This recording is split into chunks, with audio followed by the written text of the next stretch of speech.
Now let's go to the last. Again, bear in mind that these principles are interrelated.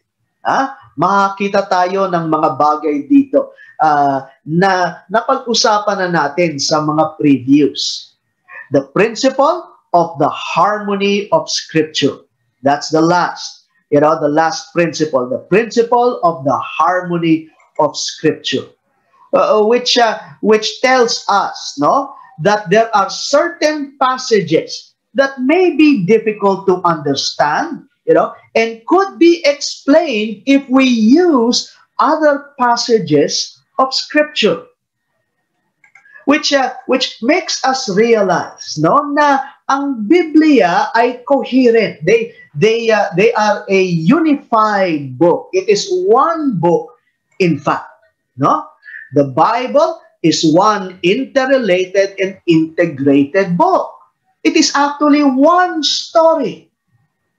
Huwag natin iisipin, na ang Biblia ay koleksyon ng mga iba-ibang storya na walang kinalaman sa isa't isa. Now, I understand na may mga panahon na pinag-aaralan natin itong event na ito, and we draw inspiration from that. Another event, we study that, or we give a sermon on this, and we don't relate this to the total story, the whole scope ng revelation ng ating Panginoon. However, I want us to understand that the Bible is not just a collection of stories, but it is one story. And therefore, nagtutulungan yung mga passages, we can use other passages in order to elucidate, to explain, other portions of Scripture.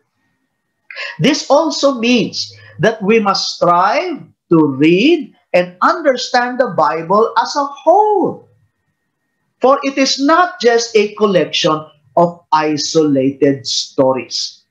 For instance, minsan sinasabi natin na, wag na nating pag-aralan ng Old Testament. Anyway, many things in the Old Testament are not for us today anymore. However, we cannot understand the new and fully appreciate the new apart from the Old Testament, and vice versa. So, mahalaga yung pag-aaral ng buong Biblia, the whole scope of the Bible. Okay? So, that would be the last principle. Before we close this, I'd like to give you an assignment in preparation for the next lesson. And ito ay ang gagawin natin. We would now seek to understand itong context ng aklat ng Philippians. Hindi ba pinapabasa ko po ito sa inyo? Now, I would want us to just understand the context nitong aklat na ito by giving you some questions to answer. Let me just cite them. Unang-una, who was the author? Somehow may alam na tayo. We know that it was Paul who wrote the book of Ephesians. But I would want you to cite some facts about the author. And the facts should come from the epistle itself. So make sure that you write down corresponding references.